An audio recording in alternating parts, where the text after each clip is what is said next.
I feel like we as bodybuilders have almost romanticized that dark grind of like locking yourself in a dungeon and nothing else matters and you have your blinders on and this and that and you end up missing out a lot on life. 90s bodybuilding is the best one.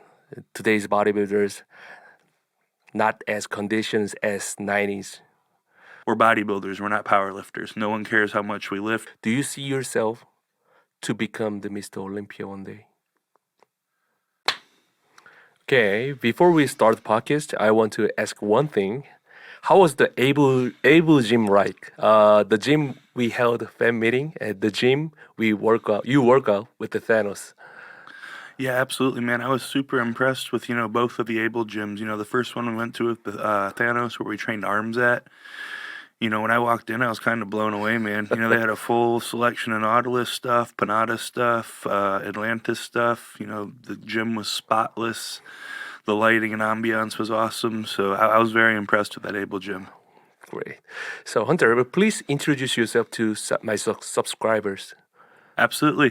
What's going on, guys? I'm Hunter Labrada. I'm an IFBB pro. I went pro in 2018 when I won the national championship in Miami, and since then I have been one of the best 8 bodybuilders in the world for the last 5 years. I've won Tampa twice, I've won Italy, I've won Chicago, I've placed as high as 4th at the Olympia, and I've never placed out of the top 8 at the Olympia since I started as a pro. So there's a 6th place at the Mr. Olympia this year. That's correct. I'm surely thinking that you wouldn't be satisfied with the result because you improved so much compared to last year's. What was going through you in your mind right after you getting the result? It was a double-edged sword for me. I've always said this about bodybuilding. It's the most miserable sport in the world if you attach yourself to your contest placings. You could be an apple and they like oranges that day. But, what I hang my hat on for this year's Olympia was I can confidently say it was the best I've ever looked on a bodybuilding stage. So, that was a win in my book. Obviously, I would have loved to have been in that 5 spot like I was after prejudging, but it is what it is. So, disappointed in the placing, but very, very proud of the look we put on stage this year. So you told me that this year's Mr. Olympia feedback from the judge is the most impressive feedback you've ever heard, right? Yeah, absolutely. I got a lot of good credit from them in terms of like what I brought up and how my stage presentation was and my posing conditioning and everything. And it's just more of the same feedback that I've gotten. It's continue to bring better condition, sharper lines, and then obviously just learn to control my midsection and continue to bring it in. I was really happy with what we were able to do with my midsection between Italy and the Olympia this year. So it'll be good to be able to build on that in this off season. Especially judges told that the final look was a little bit off compared to prejudging, right? Yeah, I was definitely more on it prejudging than finals for sure, and the scorecard reflected that. The back, I think your 2 back poses have changed strong points right now. Yeah, I'm surely assume that a lot of viewers want to know how could you make this crazy improvement?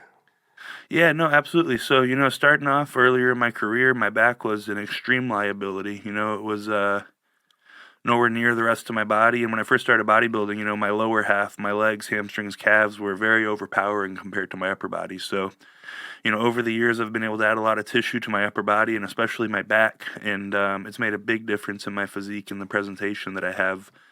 I would say that the biggest, differences with how I was able to improve my back was I kind of threw out all of the conventional wisdom about how to build a big back. You ask like, oh, well, what do you do? And it's like, well, Ronnie Coleman and Dorian Yates did a bunch of bent over rows and deadlifts and this and that. And, from the time I was 20 until probably 26, I was, doing a bunch of bent over rows and deadlifts and this and that. And, while I was improving in strength, my back wasn't really improving as much as I thought it should. So, really went back to the drawing board, really paid attention to my exercise selection and the biomechanics with which I was performing the exercises with.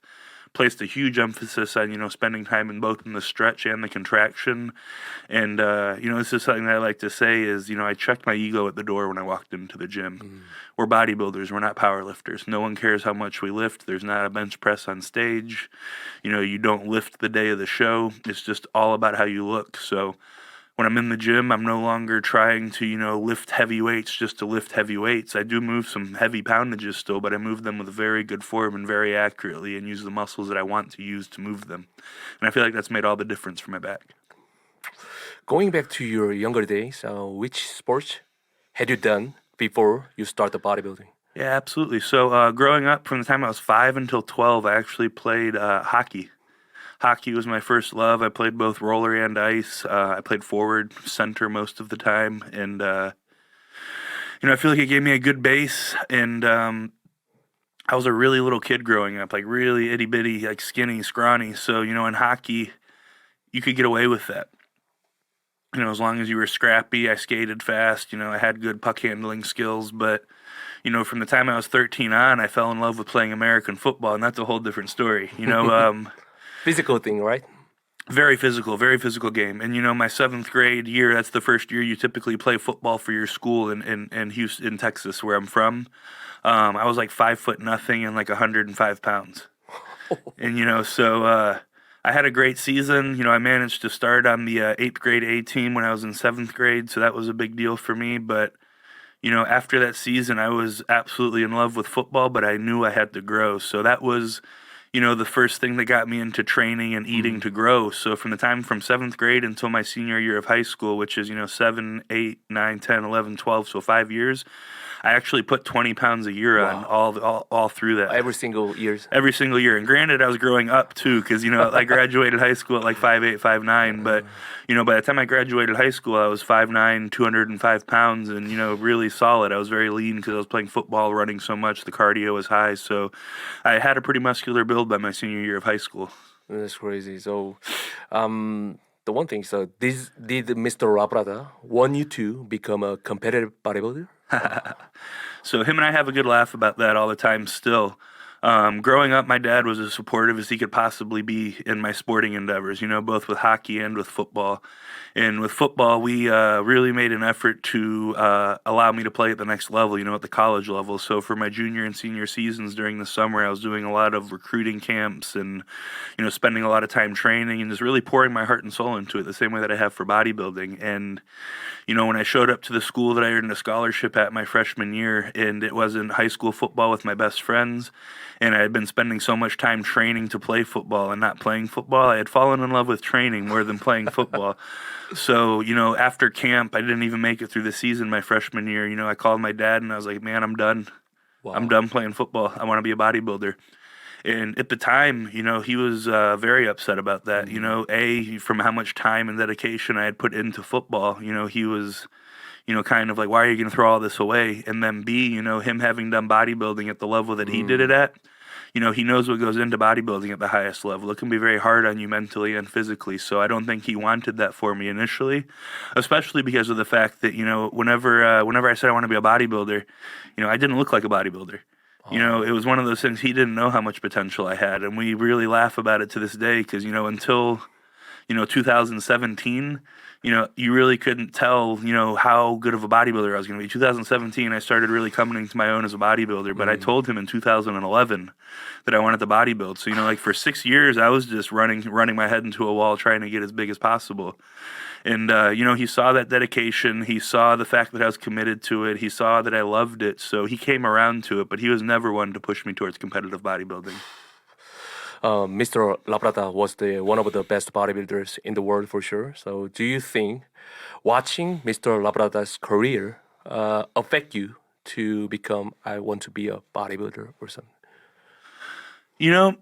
I don't think it's one of those things where it's like I wanted to follow in my father's footsteps kind of deal, but I do think that the fact that he was a pro and the fact that he did as well as he did exposed me to bodybuilding at a young age, obviously. And, it showed me that, it's possible to do it at the highest level despite being, smaller, because the NFL wasn't in the cards.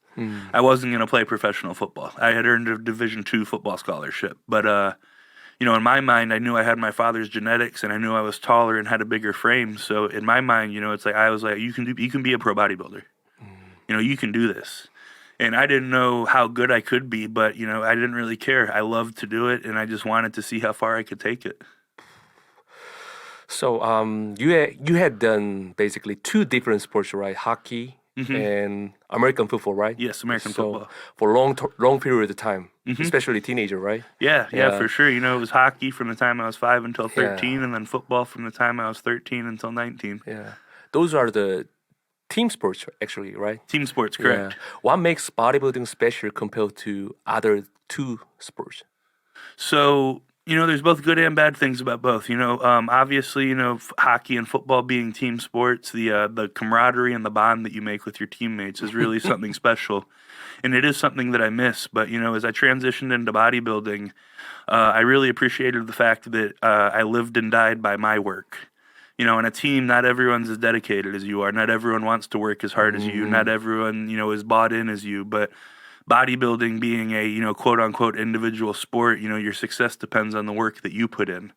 That being said, I've been doing this long enough to know that, you know, it takes a village to be a good bodybuilder. You know, you have to have a good support system, you know, good training partners, coaches, you know, spouse, family. It's very hard to do if the people around you don't understand and support it. So while it's not necessarily a team sport, I do believe it takes more than just yourself to be a good bodybuilder. So I would say that there are parallels between the two in terms of you have to work individually hard to be good at Yeah, any of sure. those sports, but you know, transitioning from a team sport to an individual sport like bodybuilding is definitely more of a focus on you.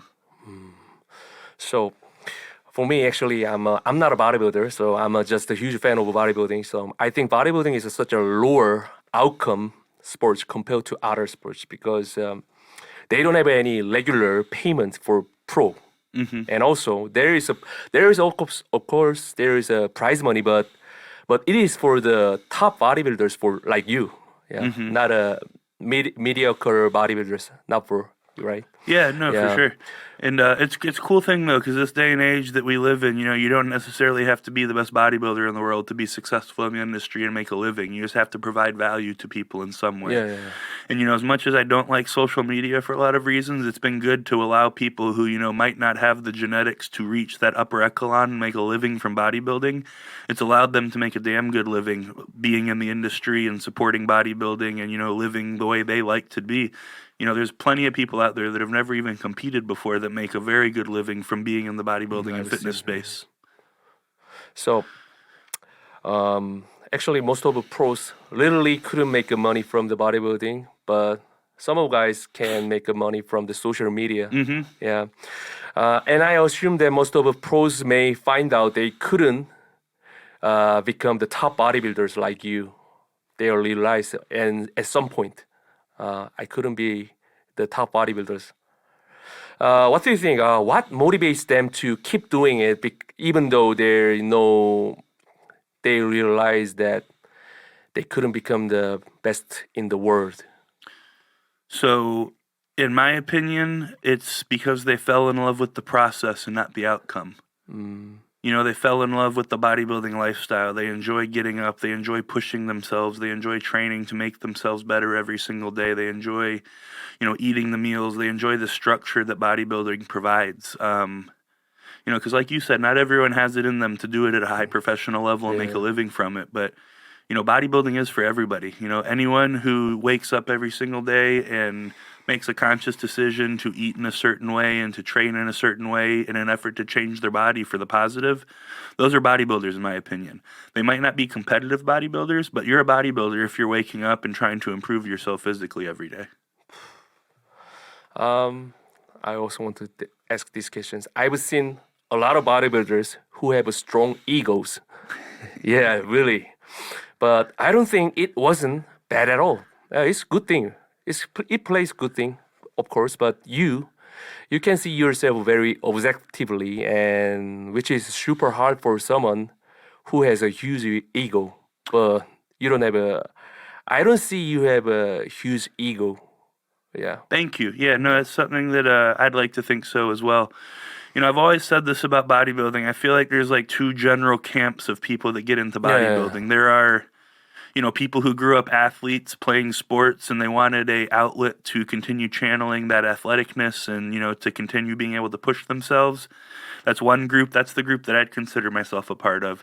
And then I'd say there's a group that did it for the wrong reasons, whether it was they wanted to get girls or they were being bullied in high school or they just wanted to look like macho men or something like that. And, that camp typically comes with the egos, in my opinion. So, there's a lot of big egos in bodybuilding, but there are a lot of very kind, genuine, good people in bodybuilding too, just like everything. Yeah.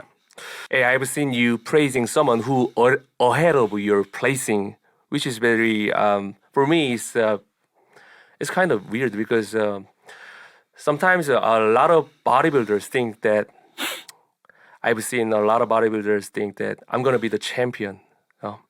I'm gonna be I'm gonna be competitive.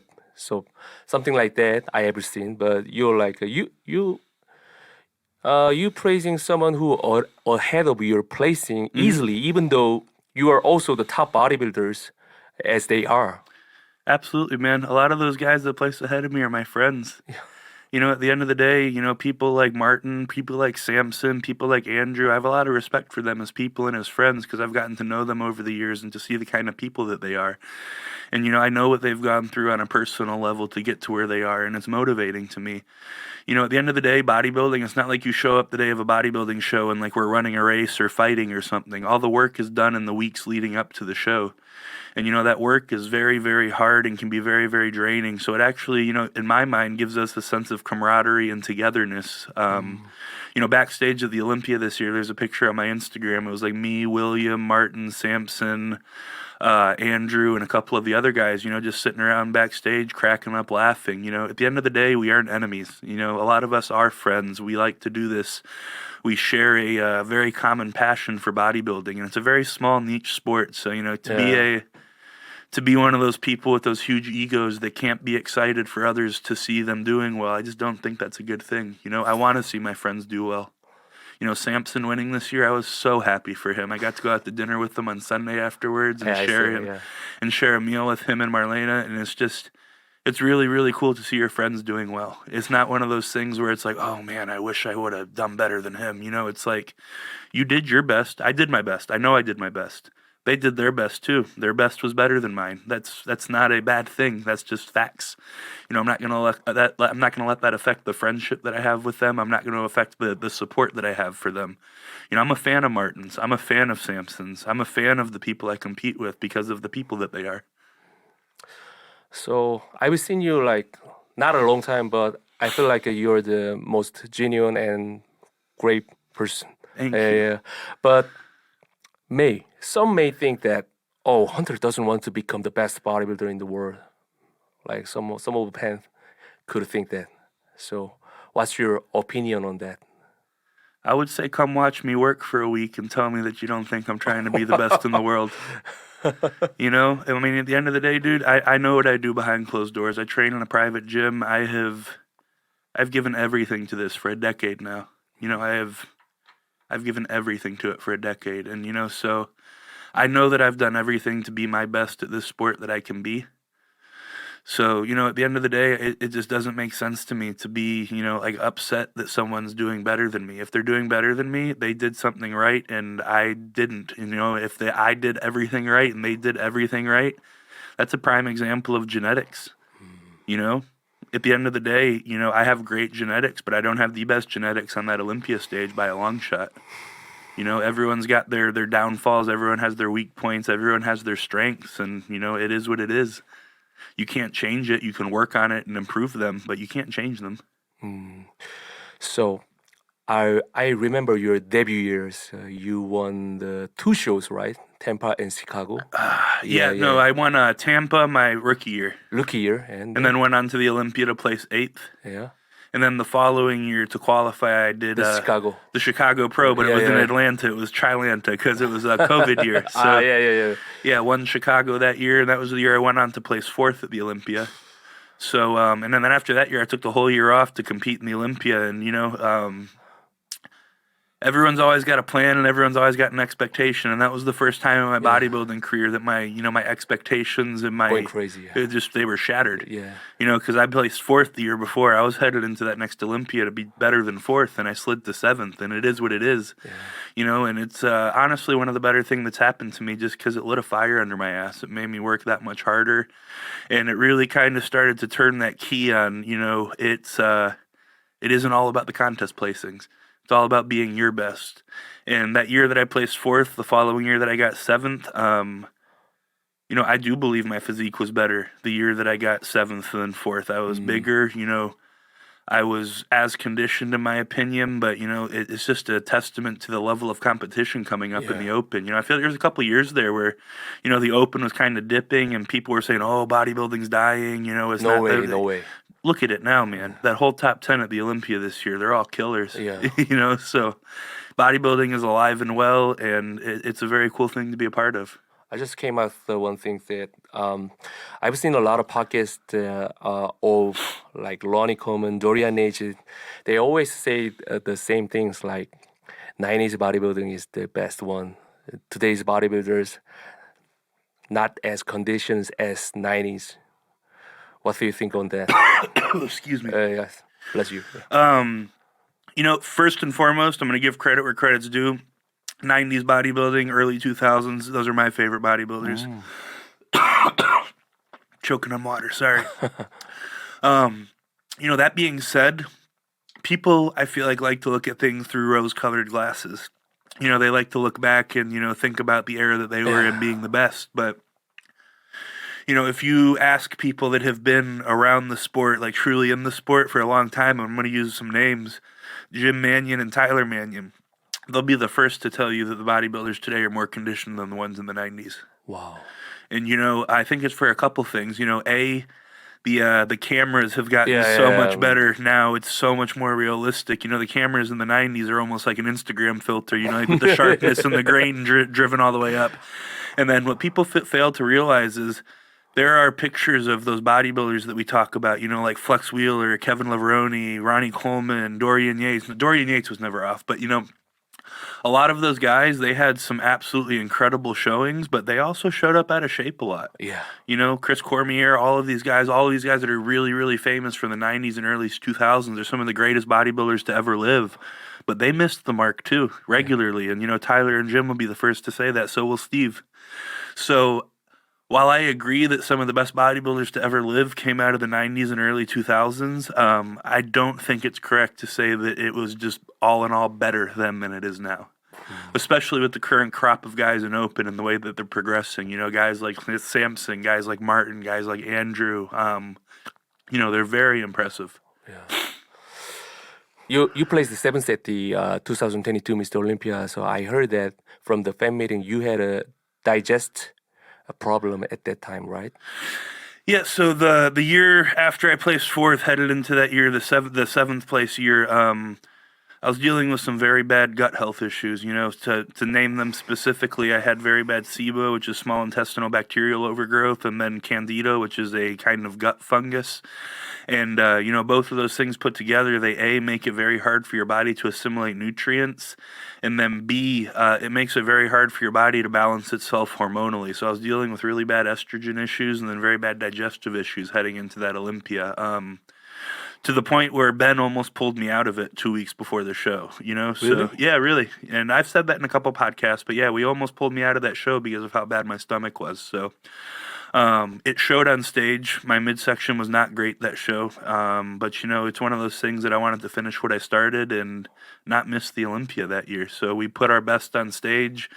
If you saw what I looked like 5 or 6 days before that Olympia versus what I looked like on stage, it's a testament to Ben's coaching ability, because I did not look good a week out from that show. Wow. So how did you overcome that situations, your problem you had? So after that Olympia, we obviously knew something was going on. So I did a full-blown, analysis of my body. I did a gut analysis and then a stool analysis. And the results that came back, let us see just how bad it was. The guy that helped me work on that was David De Mesquita. Dynamite D is his Instagram handle. And when I sent him my results from that gut analysis and stool analysis, he says, I have seen one case in my entire life worse than yours. So it was bad. So after we figured out just how bad it was, I spent about 4 months eating a very specific special diet, taking a lot of really specific supplements. I had to do a round of antibiotics to kill everything off. And it made a world of difference, And, beyond, the physical, because obviously the physical is important, but the mental effect that had on me was incredible. A lot of people refer to your stomach as your second brain just because of how much it's responsible for regulating hormones and producing things that your body needs to feel right. So, because of that, I'm just going to be honest with you, I was extremely depressed. I was extremely unmotivated, extremely lethargic. It wasn't a fun point in my life. So, to be able to see that, oh, wow, it's not just, like me being lazy or me being just out of it. There's something really wrong internally. That was the silver lining for me because I knew I could fix it. And, as I began to fix those issues, I began to feel better physically, but B, I began to feel better mentally too, which is, more important to me, mind first. Mental is a very important part of bodybuilding, right? Very important part of life. Yeah. Yeah, it's a very important part of life. So in South Korea, a lot of bodybuilding pushing themselves, push themselves is a more result they think. So like I've seen a lot of bodybuilders less sleep and more work, and those kind of things that these days I've seen a lot of podcasts from the overseas. They always saying that the rest is very important thing, but rest is also the really hardest part of the for the bodybuilder. More. More is better. More is better. More is better. Always think that. And that's a very, common chord in bodybuilding with all things, like more work in the gym, more drugs, more supplements, more food. And it's not the case. Your body can only take so much. And what you do in the gym is not what makes you grow. It's what you do outside of the gym, the recovery. And just, a perfect example is this off season, I cracked 300 pounds. Eating not as much food as I had in the past because we had fixed my gut. And I was only training 4 days a week. I was training push-pull, taking a day off, training arms, which, arms is barely a training day. It's not very systemically fatiguing. Then I had a leg day, and then I would take another 2 days off after that leg day. So I was only training 4 days a week. Wow. And not only did I grow quicker than I ever had before, but my body felt so much better. Wow. Because in previous off seasons, I'd spend 4, 5, 6 months pushing 7,000 calories and training 5 days a week, and I was miserable. I felt like I got hit by a car, every single day. I was very lethargic. My joints hurt. It just, I didn't feel good. And, so sometimes you have to go through it to figure it out. But, sometimes if you're able to listen to those that know what they're doing, it makes a huge difference. So that's one of the biggest things that I preach to people when they ask me about, training frequency and volume. And I was like, less is more. Less is more. Bodybuilding coaching thing has been increasing in South Korea as well, like any other country. So, but there is do you recommend bodybuilder to hire bodybuilding coach? So I'm gonna answer this question in 2 parts. First, I do believe that you owe it to yourself to spend some time doing it on your own and educating yourself, not just going in the gym and doing what you want and eating what you want, but, truly spending time being a student of the game, researching training protocols, researching supplementation protocols, researching nutrition, and then implementing that research on your body and see what happens. So you have a generalized idea of, like how your body responds to things, because everybody's body is different. Now, that being said, once you start to advance and once you start to get a better physique, I do believe a coach is beneficial for a couple reasons. One, the reason you just said is, a lot of bodybuilders have this more mentality, and they need someone to rein them in. A coach is really good at being able to keep people, reined in and to have them, training optimally, supplementing optimally, and eating optimally. The second thing is, as much as we'd like to think that we have a objective eye when we're looking at ourselves, whenever you're in the middle of prep, it's very hard to be objective and look at yourself and know what's going on, because it's always one of those things you just want to work harder. So by having a coach, especially a coach that you've worked with for a while and that knows your body, there's very good synergies to be had there. They're able to, be like, okay, you've been working really hard. We've had a very big drop in weight. I know we have a show coming up, but I want you to not do cardio for the next 2 days. I want to drop some fatigue off. I want to feed you a little bit more. And, you take 2 steps back to take 3 steps forward, So it's one of those things that a coach is, especially a good coach, is invaluable to me just because they're able to think clearly for you. Whenever you're in prep and starving and training hard and you're exhausted, it's very hard to think clearly and be objective about your body. So that's where I think a coach comes into play, and I think it can be very beneficial. I don't believe, though, in, just blindly following, a coach's advice without ever having researched anything and understanding what you're doing with your body.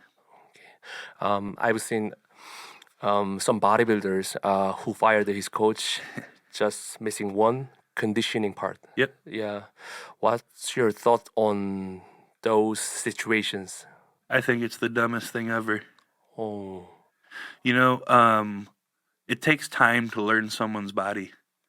It really does take time to learn someone's body. And every single time that you go from one coach to the next coach, you're going to be spending some time just allowing him to learn your body instead of really being able to truly progress. So, obviously, a bad coach is a bad coach. If you feel like he's really dropped the ball on you, that's one thing.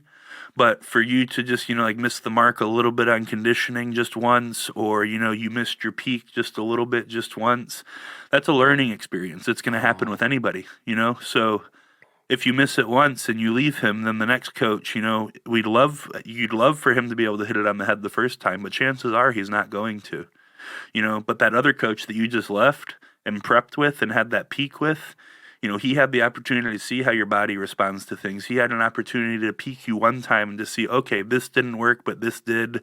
We need to do this next time. And, you're able to build a lot of notes and you're able to build a system to continue to peak better.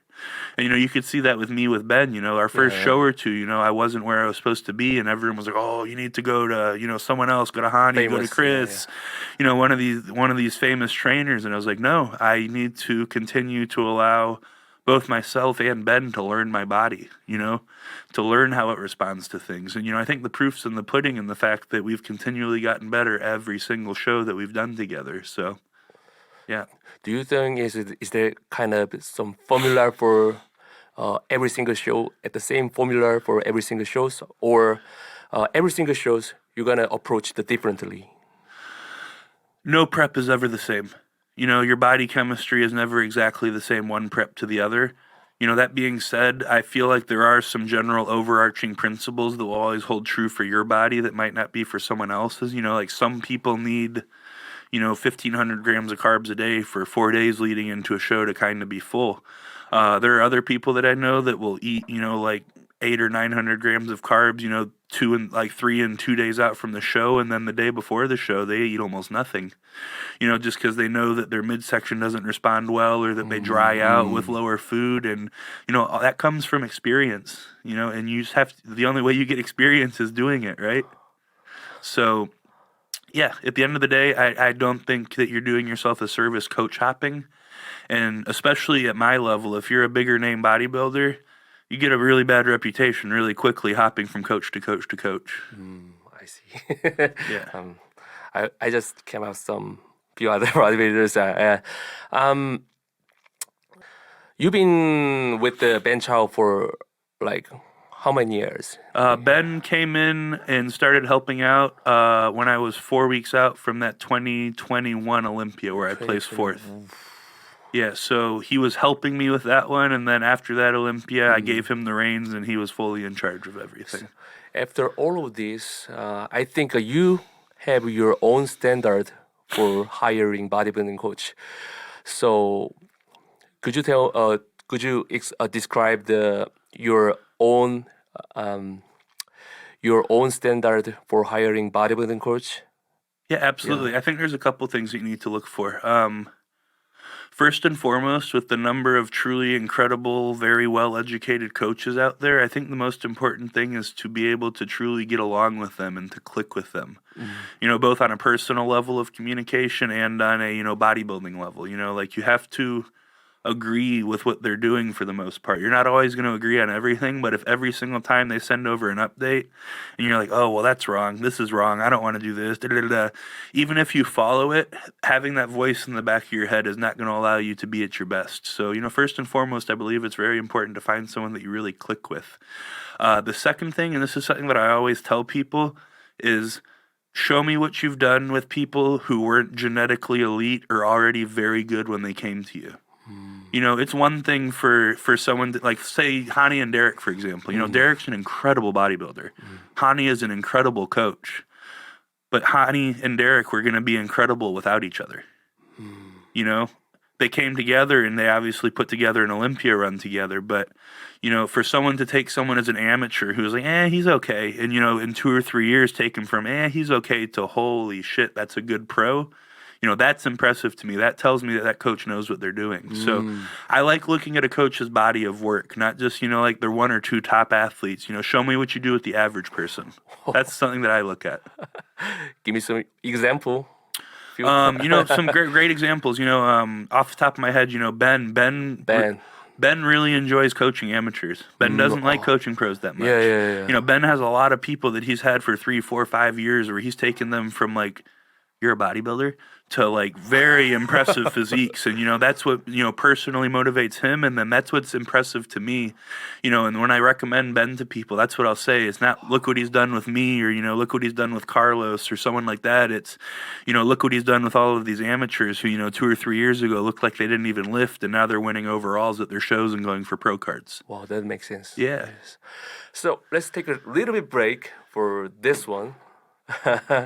This one is the 3대 500 black garlic. Okay. Yeah.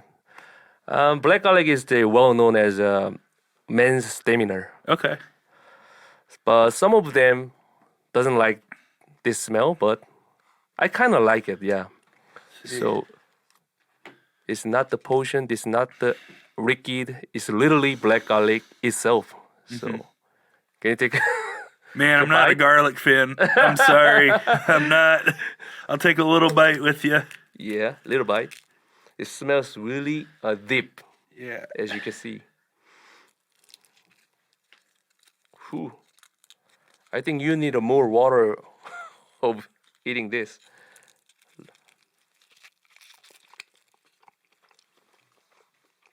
It's kind of jelly, Yep, right? that's garlic. No.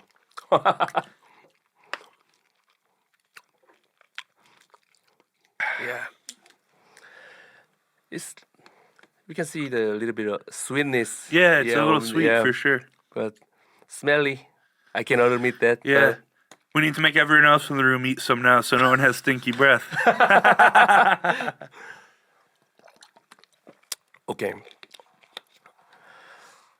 지금 헌터와 함께 3대 500 블랙 갈릭을 먹어봤는데요. 아무래도 헌터가 이제 마늘을 잘 못 먹다 보니까 어려움을 겪는데, 블랙 갈릭 같은 경우는 여러분들 남성분들의 이런 스태미나에 많이 도움된다는 걸 여러분들도 알고 계실 겁니다. 그렇기 때문에 여러분들 3대 500 블랙 갈릭 또 선물하기에도 좋게 이렇게 박스 포장도 또 되어 있기 때문에 여러분들 명절이나 뭐 다가올 명절이나 아니면은 뭐 집들이나 이런 방문을 했을 때도 선물용으로도 블랙 갈릭 흑마늘이 저는 굉장히 좋다고 생각합니다. 3대 500 흑마늘은 그냥 말 그대로 뭐 어떤 액체나 포션이 아니라 그냥 통 흑마늘 그 자체이기 때문에 어떻게 보면은 마늘을 좀 먹는데 어려움을 겪으신 분들이 어려울 수도 있지만 약간 단맛도 있고 약간 씹으면 씹을수록 젤리 형태의 그런 질감이기 때문에 또 흑마늘이라 너무 생각하지 마시고 좀 약간 젤리라고 좀 생각하시면은 편하게 먹을 수도 있을 것 같습니다.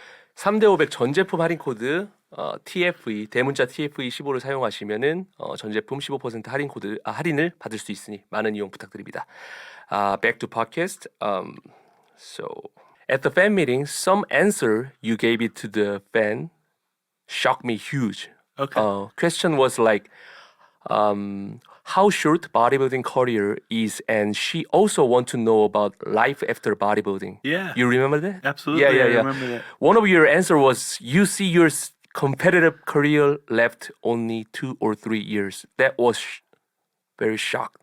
Yeah, Yeah. no, at the end of the day, competitive bodybuilding is very hard, on your relationships and your friends and your family. And I've been doing this for 10 years now. And I absolutely love bodybuilding, but I am getting to the point where I want to focus on the relationships and the family and my friends and feeling fulfilled in other areas of life. Not to say I don't feel fulfilled from bodybuilding, but as far as competitive bodybuilding goes, in another 2 years, 3 years, I'll have done everything that I'm capable of doing, you know? And I've always been very pragmatic about my bodybuilding career. It's one of those things that I absolutely love, but I never want to be one of those delusional guys that continues to run their head into the wall and ruins their health and ruins their relationships and, at the end of the day, just ends up being a lonely, broken bodybuilder. So That's not what I want. I want to, go out on my own terms. I want to be able to say I'm done before my body says it's done. And I want to be able to transition into helping other people realize their dreams in bodybuilding. So the one question I just came out is, you want to retire when you at your, even though your best look, right? Yeah, this year was my best look, yeah. Yeah. Even though you're keep improving yourself to your career, Hmm. at some point you're gonna retire, right? Absolutely. Well, also most people I've seen, they retire because even Because though they don't want to. their bodies give up Yeah, on yeah, them. yeah. Yeah. That's crazy. Yeah. So, but these days, a lot of younger generation or same generation of you and me are only focusing too much on their competitive career, not a future, right? Yeah. So, yeah. would you give them some advice? Not advice, some suggestions. Would you give? Yeah, absolutely. At the end of the day, if you do bodybuilding at the level that I do, that's different. You're making a career, you're making a living from it. That's awesome. More power to you. But if you aren't, you have to remember that bodybuilding is a hobby. Bodybuilding is a passion. Bodybuilding is something that you just love to do. And, whenever it becomes not fun anymore, or whenever it becomes something that's severely affecting your health or your family life or your friendships, it might be time to examine it. There's more to life than bodybuilding. And, I feel like we as bodybuilders have almost romanticized that dark grind of, like locking yourself in a dungeon and nothing else matters and you have your blinders on and this and that and you end up missing out a lot on life. So I don't want to, have any regrets outside of bodybuilding. I think is one of the biggest things. So, like I said, I've always been very pragmatic about it. I've had an incredible career thus far. I've been able to accomplish a lot of great things, but there are a lot of other things in life that I want to accomplish. I want to be able to help others. I want to be able to feel the fulfillment that comes with, helping other people reach their goals and reach their dreams. And that excites me these days. I'm so happy, and I'm also feel a little bit sad because I'm a huge fan of you. Yeah. Yeah, but this is probably. It's not like I'm going to ride off into the sunset in 2 or 3 years, though, man. Yeah. I very much so want to be one of those ambassadors in bodybuilding. I look to people like Jay Cutler or my father, Lee, or, Flex Lewis or something, and, they aren't competitively bodybuilding anymore, but the amount that they are able to give back to bodybuilding and, how important they are in the industry still, it's very impressive and very cool to me. Jay Cutler has been doing this, I don't know how long now, but, he'll still stay at every single expo he goes to and he will meet every single fan. And I don't know how he does it, but he's got such a great memory. He'll remember people's names that he met 2 or 3 years ago one time. And to me, the ability to make someone feel special like that and to be able to spend 2 minutes with them and connect with them and to leave them feeling, like 10 feet tall, that's an incredible thing to me. So this is probably the strong question I ever done in my podcast. Oh, So, boy. Do you see yourself to become the Mr. Olympia one day? I'm going to answer this question and say that until I'm done competitively bodybuilding, I'm going to be training like I'm going to win Mr. Olympia. But on the other side of that coin, I've always been very pragmatic about it. And I know that people ahead of me are training that way too. And there are some, genetic limitations in my physique that other physiques ahead of mine don't have. So, I don't know if that's in the cards. But at the end of the day, like I said, bodybuilding is the most miserable sport in the world if you attach yourself to a contest placing. Every time I get on stage, if I'm better than I was the time before, I won.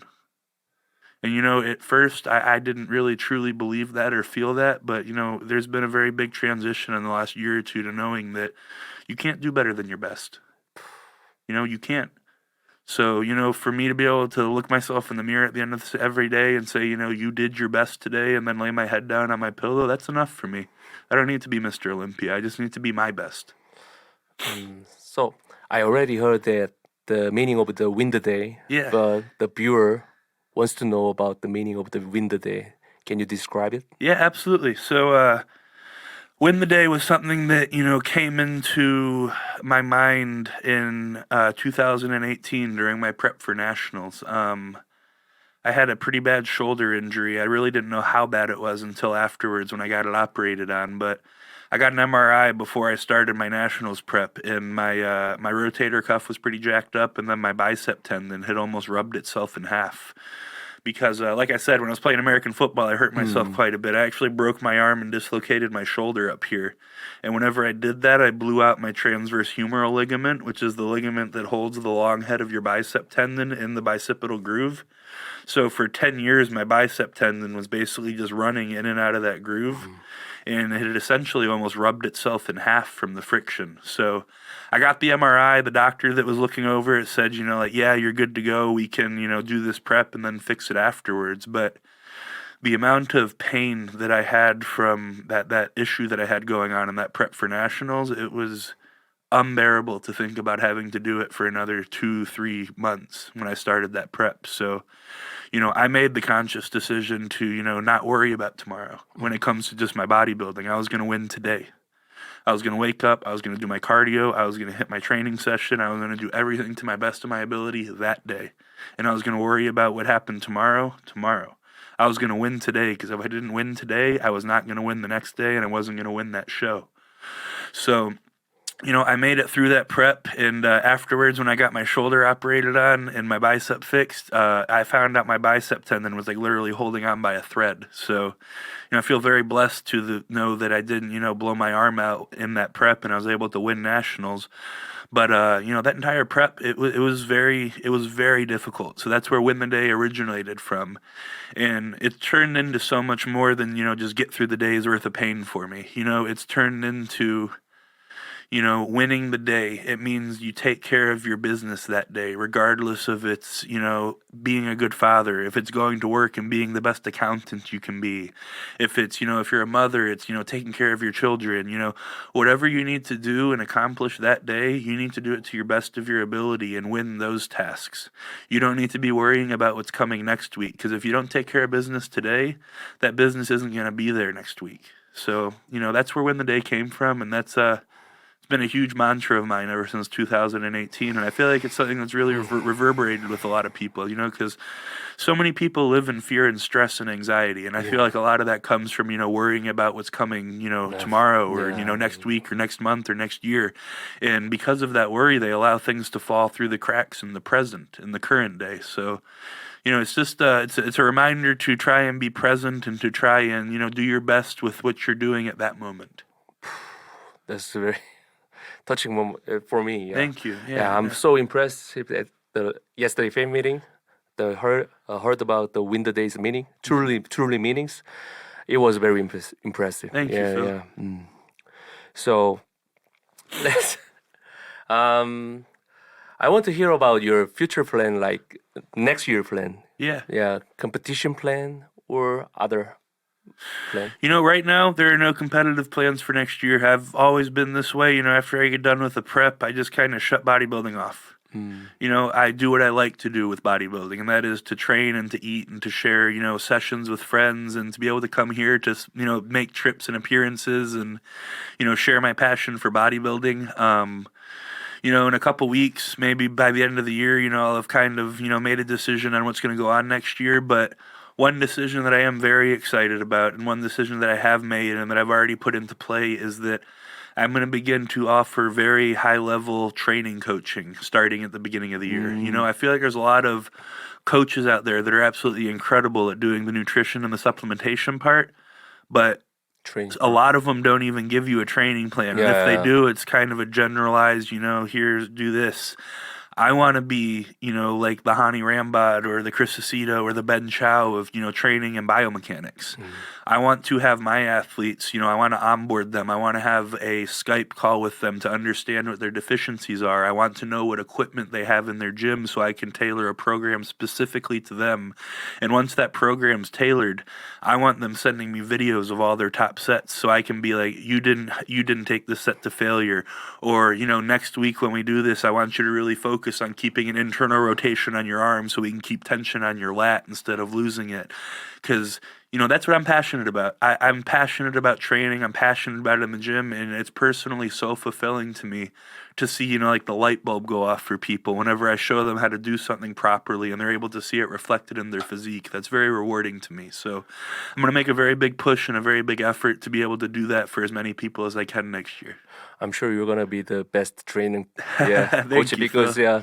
you literally change your body with the training, right? Yeah, no, it's The you shape know, wise. it's low hanging fruit for a lot of people. Yeah. You know, so many people are so, you know, like consumed with their nutrition and their supplementation and what they're doing outside of the gym, and then they go in the gym and they're just throwing weights around. And you know, what we do, it's a long term thing, and if you're beating your body up like that, your body's going to give up before you're ready to be done. And then B, you know, if you have a deficiency in a body part, you know, like my back, for example, my back sucked. I was able to bring my back up tremendously to the point where it was a strong point. Yeah.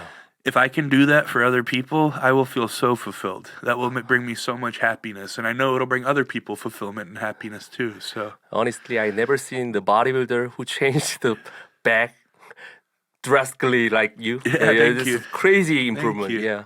So it was a very honor to watch you training with Jeon because I think those training is more than training. yeah, Yeah. brotherhood. Yeah. Yes. I told you, you know, I had literally spent 2 minutes around him before that training session. I met him at Destination in Dallas. That's it. You know, I obviously speak English. I don't speak Korean. He speaks Korean. He doesn't speak English.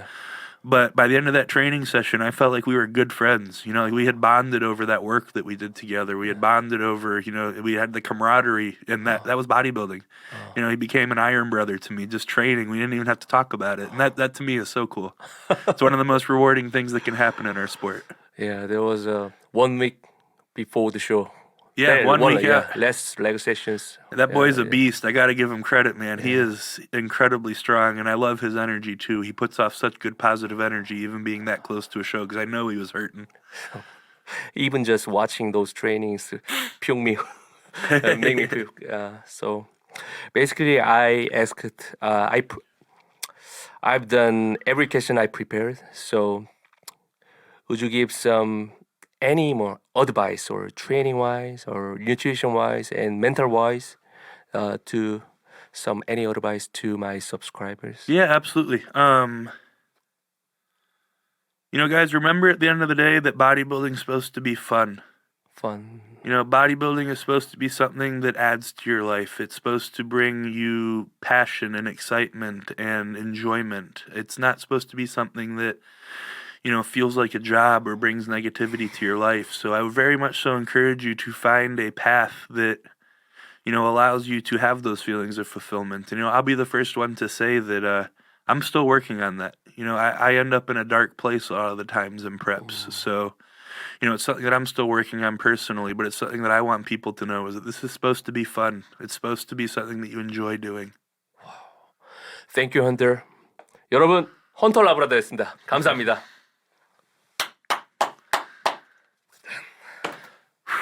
Great podcast. That was one of my favorite podcasts I've ever done. Yeah, Wow. I'm not just saying that. Wow. That was really cool to be able to do with you, man. Thank you. Thank you, you. Hunter.